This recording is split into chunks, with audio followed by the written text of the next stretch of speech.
All right, welcome back to Jordan with Coffee. My name is Jordan. Here's my coffee. And that's warm. It's not hot. It's not cold. I am thriving here. And welcome back to Jordan with Coffee. I know it's been about a month, probably more, probably a little less, but regardless, it's been a month since I've recorded or released an episode. And for that, I apologize. I was going to plan to record more episodes, at least on a weekly basis or a regular basis this past month. But this semester is just kicking my ass. So this semester's been really tough. Not tough, but just busy. I didn't realize that every day I was busy until about the second or third weekend that essentially Monday through Wednesday I am just busy with classes and clubs and my job on campus, which I'll get into later. And then Thursday and Friday are essentially my free days, but I usually spend Thursdays doing all the homework that I have to do in a week, and then Fridays are usually when I relax. So I'm still getting the hang of my new schedule, which is always a pain and it's very difficult to do. But here I am. I'm recording this episode on, what's the date? The date is September 28th, which is the best holiday in the history of holidays. It is National Coffee Day, ladies and gentlemen. It is my holiday. It is a holiday for this podcast, and I'm being excited for no reason other than the fact that I have 2 cups of coffee already, and it's only 3:25 p.m. So, it's National Coffee Day. I felt inclined to record an episode, a very special episode. It's only gonna be special because I'm just gonna talk about coffee for a little bit longer than I usually do. So, I recently just watched a video on this coffee expert guessing between cheap and expensive coffee, and in the video he explained how slurping coffee increases your quote-unquote coffee experience. And well, I admit that sounds really, really pretentious and really douchey. I've been doing it ever since I watched it, and it kind of makes sense. Like, I think there's a science to it of how intaking air as you drink coffee cools down the coffee and also spreads the coffee out in your mouth, so that way your whole mouth experiences the coffee. But honestly, it just makes it taste better to me. It gets the flavors around my mouth, so there is a science to it, but that's just the basics of it. It helps you get the coffee all over your mouth rather than like on your tongue, which is good, I guess. Again, I know it sounds really, really pretentious and like very coffee snobbish, but I'm doing it. I'm slowly becoming a coffee snob, and I think the reason why I'm becoming a coffee snob is because now that I'm in an apartment with all my friends on campus, we all just drink a lot of coffee, and that's mostly my fault because I kind of enable them to drink coffee, and also I bought a coffee maker, my very first coffee maker for the first time. And it's just a very basic, like, 12-drip coffee maker. But here is the selling point for this machine, and there's a reason why I bought it. There is a system in the machine that allows me to plan to have coffee brewed at a certain time. So, if I want a coffee brewed at 7:30 in the morning, I don't have to get up. I just have to press a couple buttons, set it for 7:30, have coffee already in the filter and have water in the coffee maker, and by 7:30, coffee just starts brewing. What? That is the best thing I could ever think of. That's the best coffee maker ever. Like, there's nothing else I need in a coffee maker other than the fact that it can make coffee, and it can make coffee when I'm sleeping. Like, I can literally wake up to coffee, and it's great. And all my roommates love it, so we just all, like, wake up at 7:30 in the morning, go to the living room, have a cup of coffee, have some banter, and then we just get ready for our day. And it's just a lot of fun. It's a really good time. It's a good thing to wake up to. It's like, morning conversations are very important. And I feel like a lot of people don't do that. People should start doing that, because waking up and just going out to your friends and just talking about anything, like nonsense or like real stuff or like just stupid stuff, it's still important to talk to people, and it's still important to just have conversations with people. And I like how coffee is the reason why we do that. And that's why I'm such an advocate for coffee, hence this podcast. But in addition to the coffee maker, we have an espresso machine by my friend Johnny, and we have 2 French press makers. from my friend's store. And also, I provided a cold brew maker. So in total, we have 5 or 6 ways to make coffee in this apartment, and I love it. It's enabling my coffee aesthetic and my coffee obsession, but hey, I love coffee so much to the point where I have morning coffee in my apartment every day. Like, that's just a given. But also, while I'm out during class, if I have some time, I typically go buy coffee from the cafe on campus. So there's 2 coffee cafes on campus. There's the Library Cafe and there's the Corsair Cafe. The Corsair Cafe is named after our mascot, Arnie the Corsair, and he is a pirate, but pirates didn't sound right, so Corsairs is what we are. Don't confuse it. Anyway, Corsair Cafe is in the essentially middle of campus, and it's just a really nice cafe. It's nothing special, nothing awful. It's just a pretty decent cafe, in my opinion. It has, like, you know, the basics. It has coffee, iced coffee, cold brew, lattes, macchiatos, espressos, Americanos, cappuccinos, the whole works, you know that. And the reason why I always go there rather than the Library Cafe, I mean, sometimes I go to the Library Cafe because they have it. So the Library Cafe is essentially a Starbucks without being a Starbucks. Like, I think a lot of colleges have this, where they sell Starbucks products, but they don't call themselves a Starbucks. Like, they have the logo, like the cafe and the library, they have the Starbucks logo, like the siren or whatever, and they have, you know, green straws. They have like the same cup, but on the cup there's nothing that says Starbucks. It's just a logo, and I guess that's like that's how it legally can be a Starbucks without being called a Starbucks. That's why it's called the Library Cafe. Anyway. I don't go to that one often because it's in the library, and I don't really hang out in the library unless I'm, like, really bored and I just want to get some work done. So I usually go to the Corsair Cafe because it's closer to all my classes, and also they have a coffee card. Basically just, I think it's buy 9 coffees, get the 10th one free. So, like, they punch it, and, you know, after you buy 9 coffees, you get a 10th one free. Now, I have a couple issues with this coffee card. Number one, the coffee card, it enables me to buy so much coffee, and it's fine because on our school passes, we have, like, you know, X amount of money in quote-unquote fake money that we can use on stuff on campus, like the Wendy's and the cafes and, like, other places. So I'm spending fake money, so it's essentially fine, but it still enables my coffee addiction, which I'm all for, but I also see why it's not a good thing.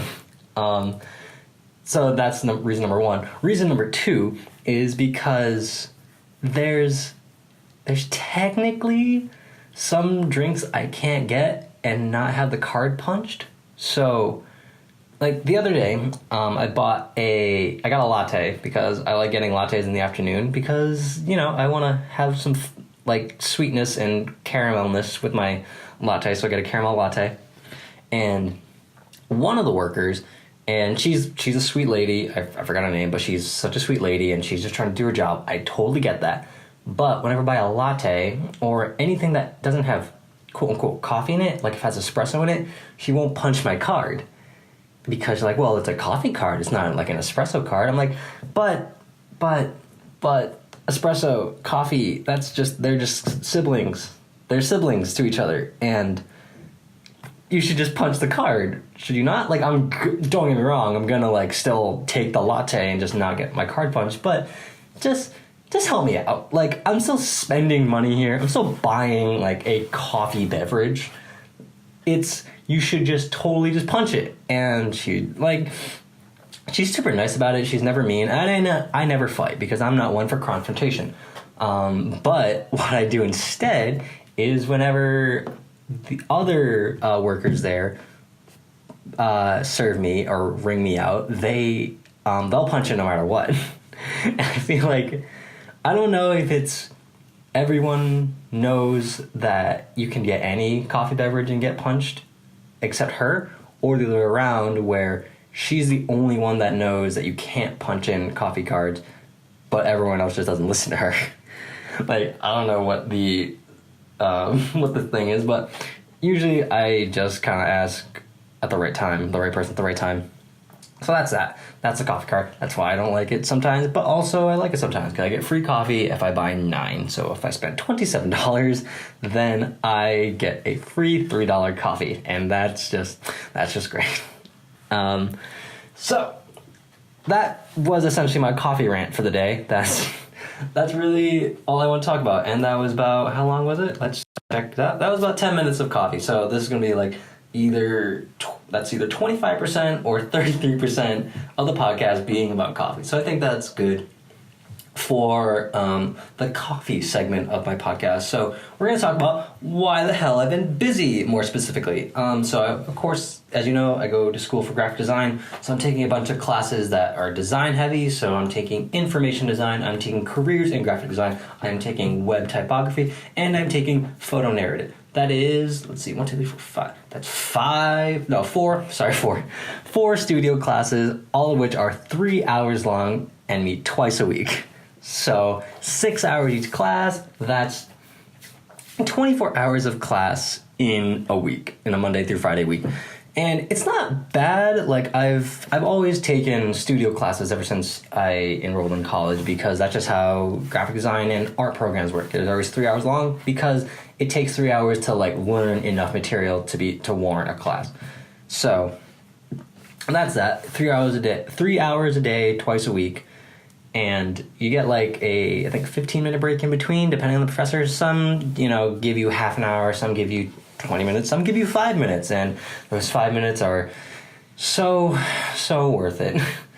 And not all the time do professors use the 3 hours. Like I have one professor who just kind of lets us out after 2 hours because she is a phenomenal professor and she just can teach everything in the matter of 2 hours. And she's like, all right, class is dismissed. If you want to talk about your project, come to me, I'll be here for the next hour. If not, you can leave. And it's weird because sometimes I do go talk to her because I feel as though I should use the time wisely, but also the slacker in me just leaves immediately and goes to get food because I never have time for food. Because Monday and Wednesday, I have 3 out of those 4 studio classes, and I have those classes 9 to 6 with 10 minutes in between each class. So anytime I have to get food, I take, or else I may not eat for 3 more hours at least. One of the reasons why I've been super busy, reason number 2, is because I am running a club, as you know. I don't know if I mentioned this, actually, now that I think about it. I'm just going to rewind and just tell you about my club, Fishbowl. So, Fishbowl is a club on campus that I started at UMass Dartmouth with my friends Johnny, Mike, and Jill. And now the e-board consists of me, Johnny, Mike, and Mallory. So, Mallory's a great girl. Mike's girlfriend. They're great. We're all friends, and we run Fishbowl together.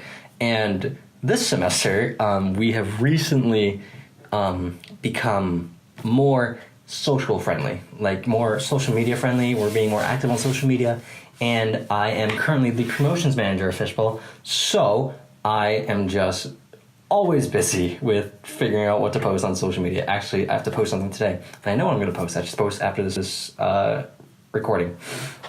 So Fishbowl is an open mic storytelling time club organization that we all started. It's essentially, think stand-up, but more controlled, more like one story segment.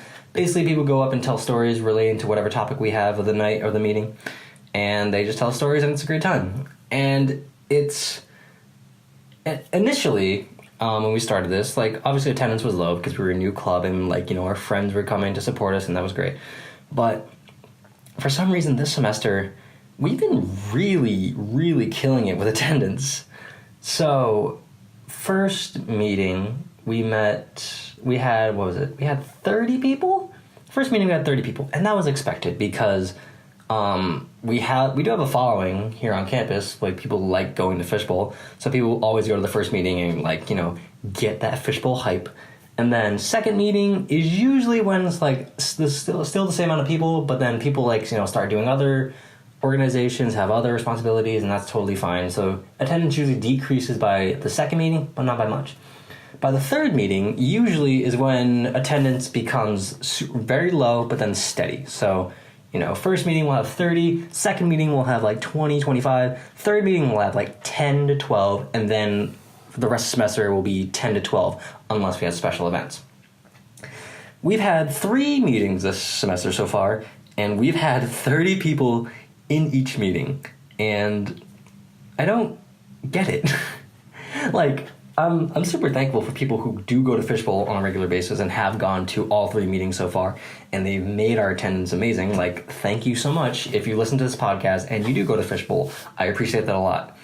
But it's weird to me as a founder of Fishbowl and an executive board member of Fishbowl to see this growth, because we're just some random club on campus, and like, you could do other clubs, you could just do nothing, and people go to our meetings and like, partake in our events, and it's weird, but I love it so much, and I'm so happy. I'm so grateful and thankful for everyone who goes to Fishbowl, and even people who just like support us on our social media, which I should probably promote right now. So, as promotion manager of Fishbowl, if you are interested in supporting Fishbowl, please go to facebook.com/UMDFishbowl or Instagram @UMDFishbowl.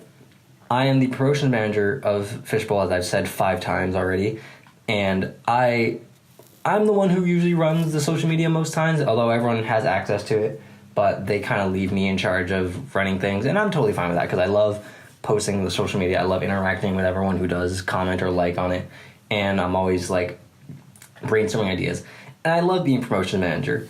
Last semester, I was promotions manager and treasurer of Fishbowl, and I mostly did the social media stuff because at the time last semester, we didn't really handle money a lot, so there was no reason for treasurer to like worry about treasurer stuff, so I was mostly promotions manager. But then we had a meeting over the summer through phone call, and Johnny, who is the president of Fishbowl, he was like, hey, you should probably only take 1. And initially I was like, what are you talking about? I do both jobs fine. But he was saying how, like, no one should have 2 positions, so that way, the jobs are all spread out evenly, and that way so we can grow as an e-board, because honestly, we're all the e-board's all friends. We all see each other outside of Fishbowl meetings, so it is kind of biased, so it was good to have like an outside perspective. So I stepped down as treasurer, so I am solely the promotion manager, and then recently we elected our good friend Ben as treasurer, and he's doing a fantastic job as treasurer. He is probably the funniest guy I know. Like, so on our Fishbowl like group chat, we like, anytime we have ideas or like we have like something to talk about Fishbowl, we all just put in the group chat. Anytime it involves buying something or money, Ben will immediately message like, hey, does it cost money? How much does it cost? It doesn't cost anything. I remember one time we had an idea and I was like, oh, we should do this, this, and this. And Ben, seconds after I send that message, he goes, can't afford it. And it's just, I love Ben. He's great. And he's a great treasurer. So there's 5 of us right now on the e-board, and it's great. And it's a good time. And I should mention how we moved spots. So when we started Fishbowl, we usually met in this empty room that held class, but after 6 would not hold class. So we weren't really official. We weren't really like sneaking in the room. We were just really, hey, no one's in this class at this time, so we should hold Fishbowl there. And then we'll become that club. That room will be associated with us so that people won't go in there. That made sense. So for the first year and a half, really, we held Fishbowl in this room, which was conveniently called the Fishbowl room, because there's a giant glass panel that people can see through, like a fishbowl.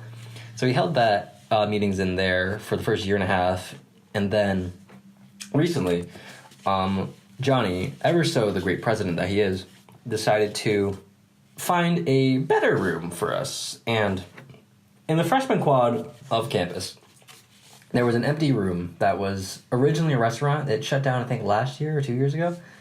And ever since then, it's just been empty and no one's used it. And then I guess Johnny asked housing to use that room or like renovate that room, and then if we can use it, and they let us. So now we have a room dedicated to fishbowl. Not dedicated to fishbowl, but every Wednesday we have that room regardless, and it's great.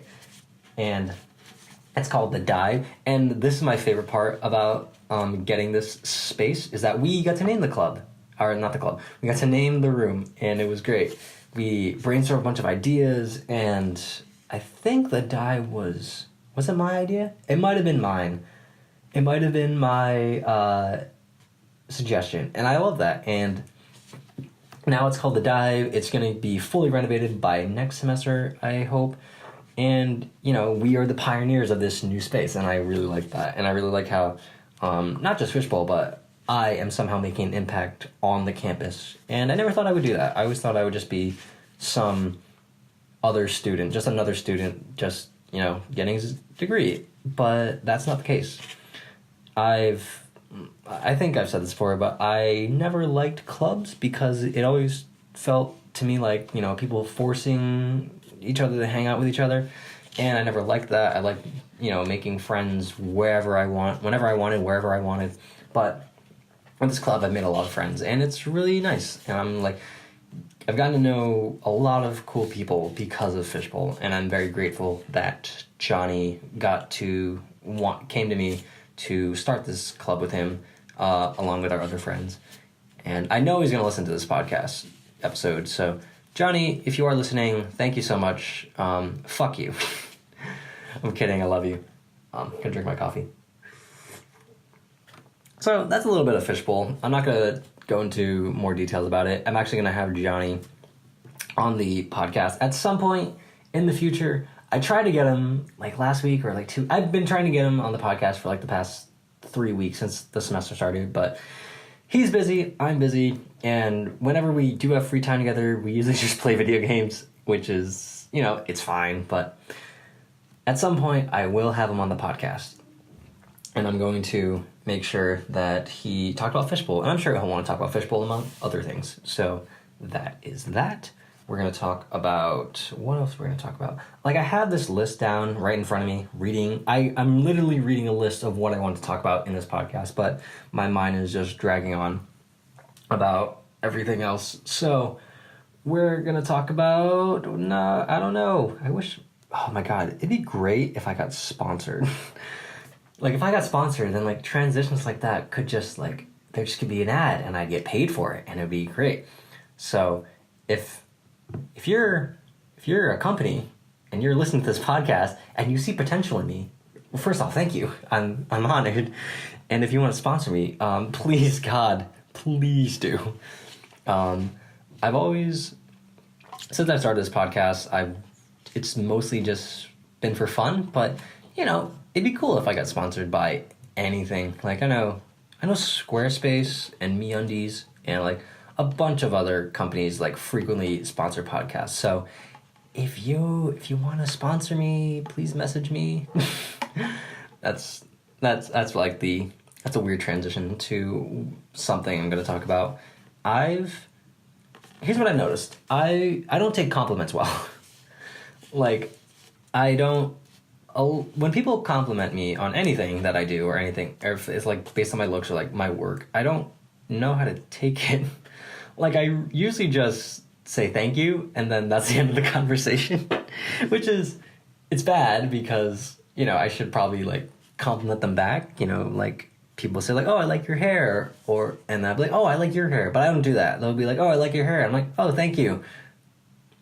Like, that's the end of the conversation, and then I just kind of just transition away from the conversation, or I talk about something else.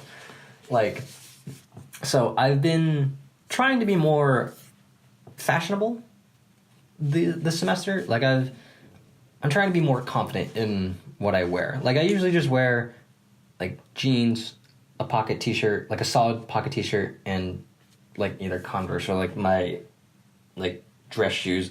And then that's my look. And more recently, I've been trying to, like, expand my wardrobe by just wearing, flashy stuff that I like. And what I've noticed is the front tuck is so revolutionary. Like, the front tuck, if you don't know, is when you tuck the front of your shirt into your pants and then it shows your buckle, but you don't tuck the rest of your shirt, so it just kind of like hangs out. And I never noticed it, but it looks so good. It looks good on other people. I don't know if it looks good on me. Like, I just do it because I want to do it. And if people think it looks weird, they have a valid point, because it does look weird on me, I think. Like, when I look down at my pants and I see my front tucked in, but no other part of my shirt tucked in, it feels weird and it looks weird. But when I look at other people doing it, it looks like fantastic. It looks great. And it looks purposeful. Whereas with me, it looks like I just went to the bathroom and accidentally tucked the front of my shirt in. So that's that. I'm trying to be more confident with it. So I've been doing the front tuck more. I've been tucking my shirt in a lot more because it looks so good. And I don't know why. And I don't know if it looks good on me. But I do it anyway because I don't care. Like, I hope that it looks good. But genuinely, every time I have my shirt tucked in and I'm walking around campus, I feel super self-conscious about it. Because I have always been a person that has been self-conscious about how he looks, how he dresses, how his hair is. My hair is super important to me. Like, I'm less self-conscious about my hair now because I used to be super self-conscious about it in high school. So now that I'm a full-fledged adult with a job and everything else going on in my life, I am confident about my hair. Like, I went to this concert recently, and I'll talk about that right now. So, I went to a Jukebox A Ghost concert last week with Mike, Mal, and our friends Eric and Jill, and we went to see Jukebox A Ghost, and we hung out after the show, and it was great. We got to meet the band. It's like 3 guys, Ben, Tommy, Jesse, and then Jesse, he's the drummer. We got talking for a bit, and he just was like, by the way, dude, I like your haircut. And I was so taken aback because I didn't realize that, people actually give compliments, especially, famous people giving compliments to just regular people. I know that's like a very stereotypical thing to think that, like, famous people are so above us. They're not really above us. They're just like us. They're living their dream. They're working. But it came out of nowhere, and it felt really nice. And I'll probably never hear this, but because of that, I'm not going to get a different haircut for a while. Like, I'm going to keep my hair how it is for at least 2 years, and I like it. So, thanks for that, Jesse. You are great. At the concert, actually, here's what I've noticed. So, I've only been to 2 concerts in my life, both concerts in the past 6 months. 6 months.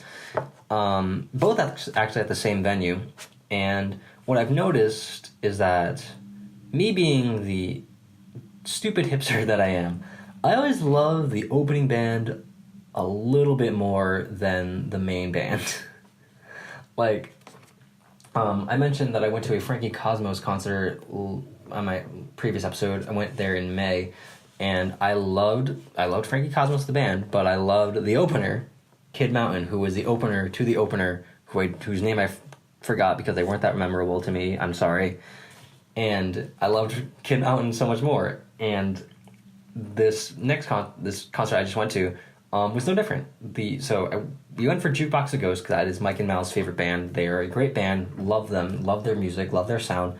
But I loved the opening band. And the opening band was the Greeting Committee. And the Greeting Committee is this, like, 4 or 5 person band. And they are just, like, very indie rock, very, like, it's a mixture of, like, indie rock and punk rock. And it's so good. And I loved it. And, like, just the energy that they brought. Like, the lead singer, Addie, she was great. She was just, like, so energetic, so happy, like, just so fired up. And it, like, passed on to the crowd. And the whole crowd was just, like, dancing and jumping around. And it was great. And I loved the Greeting Committee because of that, because they provided me such a great experience. I actually met the whole band after the show because both bands were, like, hanging out after the show, which I never realized that bands actually do that, because I've just heard bad stories about how bands just like, they play their set and then they just hang out backstage until it's time to leave. I didn't realize that bands like actually hang out in the venue and like talk to people. That's weird to me. And when I saw them all out there, I was like, holy shit, it's the band I just saw. Like, what are you doing here? You're normal people? What? So I met the greeting committee after the show, and they were just all really nice people, and it was just really nice to see that. So because of that, I just bought all of their merchandise. So when I went to like the merchandise booth, I went to solely buy one shirt. There was one shirt that I wanted, and I was like, I'm gonna get this shirt, and that's it. Got the shirt, and then the guy running the venue or the merchandise booth, he was like, "Hey, do you want to buy the CD too?" And he's like, "It's extra $5." I'm like, "Yeah, sure, an extra $5. Why not?" And then I saw on the table there were only 3 items like for sale. There was the shirt that I got, the CD, and another shirt. And in my head, I thought, well, I might as well buy the other shirt.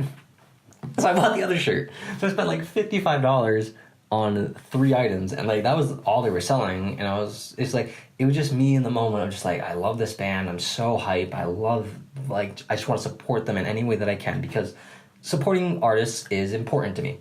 And that was something I could do to support this band. And I did that. And do I regret it? No, not really, because I'm supporting this band. I'm doing all that I can because I love supporting indie bands, because I want them to be as successful as they can and as they deserve. So that's my spiel on artists. Actually, I should probably mention this too. So there was like a 10-15 minute gap in between the opening band ending and the main band starting to play. So once the greeting committee finished their set, there's about like a 15-minute lull before the jukebox to go started their set. And we were just kind of hang out, like linger around, and we all noticed that our friend Eric wasn't anywhere to be seen. So we were wondering where he was. And the thing about Eric is that he is so friendly to a fault. And he'll like talk to anyone and everyone that he has ever said hi to in his life. And we see that on campus a lot. Like, he will just walk around, we'll be walking to like, food or whatever, and he'll just see someone he knows. And, most people like just do a friendly like, "Hi, how's it going?" and then like let the friend go, and then he goes with us. What Eric does is he'll say hi to someone he knows, stop walking, and then talk to them for 10 minutes. 5 to 10 minutes. And we'll just like, at first when we started hanging with Eric, we like waited for him and like we're kind of getting impatient. But now we've learned to just walk away, and then he'll catch up with us because that's just how he is as a person. It's funny sometimes, but like, it's just him being super friendly, and we can totally respect that.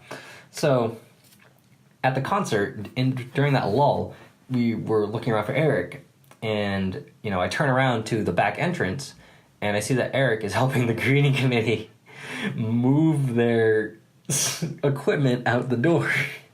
And I'm just laughing my ass off, but then I realized this is an opportunity for me to meet the band. And so I walk over to Eric. I'm like, "Dude, what are you doing?" But like secretly, I'm just like, I should just help the band. And then Eric's like, "Yeah, grab a thing." So I just grab like, I don't know what it's called. I'm very sorry. I grab like, I grab like one of the drum set, a piece from the drum set, and I walk out, and it's just like the band just like casually. And I'm like, "Oh, dude, let me help you out." And they were all just like really friendly about it. Like I feel like a lot of bands would like be furious if one of their fans like were trying to help them. Like, I feel like bands would be so furious about it, but I did it, and they were just like, "Oh my god, thank you so much, like, you didn't have to." And me and Eric were just like, no, it's fine. So that's one of the incidents where Eric being super friendly and just being super friendly like helped me, like, because I got to meet the band before meeting the band, and it was really nice. And I'm always going to support the greeting committee. They're a great band. Please look them up on Spotify or YouTube or iTunes, whatever you use to listen to music. Please do. I love their sound. My favorite song right now is probably what is it? It's "Don't Go." "Don't Go" off their. I think it's going to be on their new album, which is out in like a month, and I'm so excited for that. So that's all the fangirling part done, and we're going to things. What else is there to talk about? We're at 35 minutes, so that's usually the length of my podcast. But I really want to talk to you guys a lot because I want to talk to you guys a lot more because I've missed weeks of releasing episodes.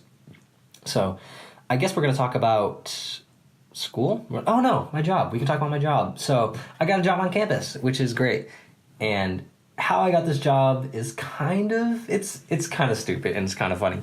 So Johnny, my friend, my boy, my brother, Johnny, what's up? I'm gonna talk about how you got me a job. Johnny has actually been like one of my best friends. No, he's actually my best friend on campus. I love the guy to death. Really stupid, really funny, and you know we've known each other since freshman year, and it's great. So he is currently an assistant editor-in-chief, or is it? No, assistant to the editor-in-chief, like fucking office, for the school newspaper, which is called The Torch. And he was asking us about possibly being staff writers this semester because I guess they were short on staff writers. Now, I love writing. I love doing it as a hobby. I don't like doing it as a job, but I did need money, and you know, Johnny did explain how it was a fairly easy job. You just have to write like 2 to 3 articles a week, and you get paid. So I sent out an email to the editor-in-chief, and she was like, "Hey, you know, just send us a resume and 2 writing examples, and we'll see what we want to hire you." So I did that, and then they got back to me a day later. I was like, "Hey, do you want this job?" I'm like, "Yeah, sure." So I was a staff writer for The Torch initially, and then Johnny then mentioned to me that there was a design position open for The Torch. Now, I go to school for graphic design, so I thought, wow, that's more up my alley. Like, yes, I love writing, but also design. Like, I really like doing graphic design, so maybe that could be, you know, an open door. That could open doors to other things. And I could put that on my resume, and that'd be, you know, legit design experience, like official design experience. So I waited that out, and then the first staff writer meeting for The Torch happened, and I went there with me, Johnny, my friend Sawyer, and we were all like, the first meeting was about giving pitches out to all the staff writers for the first issue of The Torch. Now, I picked 2 story ideas because if you don't do at least 2, you don't get paid. So I was like, all right, I gotta do 2 if I want to get paid. So I took the 2 pitch ideas, and then there was like time to like linger around and like hang out. So I went to the editor-in-chief and I asked her, I'm like, "Hey, there's a design position open, right? Can I have it?" And she was like, "Oh yeah, do you want it?" And I was like, "Yeah." She's like, "Okay, cool, you're hired." And just like that, like I just asked for the design position, and just like that. So then I told her like, "All right, cool. So do I have to still write these 2 pitch ideas that I just got?" And she's like, "No." So I had to go to 2 section editors and give their pitches back to them because I just got essentially promotion in The Torch. So I went to one section editor, and he's like my friend, and he just like found it really funny. And I went to another one. I didn't know him, so he got a little upset, which was great. It made it even funny. It made it even funnier. I have to start learning how to talk right. So now I am a designer for The Torch. I designed the opinions and editorial section at UMass Dartmouth for The Torch, and it's a really sweet gig because I get to practice my designing and also get paid for it, which is great. So that's also been one of the reasons why I've been super busy. So for that, I apologize. But what I'm going to do is I'm going to try to upload. I'm talking too fast. I'm going to try to record more episodes more frequently. Maybe not every week, because realistically that's just not possible, because I want guests on this podcast more, and you know, so it's just hard to get guests because we're all busy. So I'm I'm gonna shoot. Actually, no, I'm not even gonna like promise anything because I can't promise that in good confidence. So hopefully, I'm going to try to record an episode within the next 2 weeks and get it out to you guys, because if you do listen to this podcast, I appreciate it so much, because again, I never expect anyone to support me, because that's just the way life is. Like, you should never expect people to support the things you do, because they don't have to. It'd be really nice if they did. If they are kind souls, they will, or they might, but you should never bank on people supporting you. On that somber note, I'm going to end this episode. So, again, thank you so much for listening to Jordan with Coffee. I'm going to try to get more episodes out to you more frequently. And with that, I am going to get out of here. Thank you so much for listening. Please follow me on, what else? What do I have? Fuck. Please support the podcast on SoundCloud or YouTube, whichever one you prefer. If you are coming here through Facebook or Twitter or whatever way I've promoted this episode, please consider supporting me. Subscribe, like, share it. If you do, I appreciate that so much, and thank you so much for listening. Goodbye.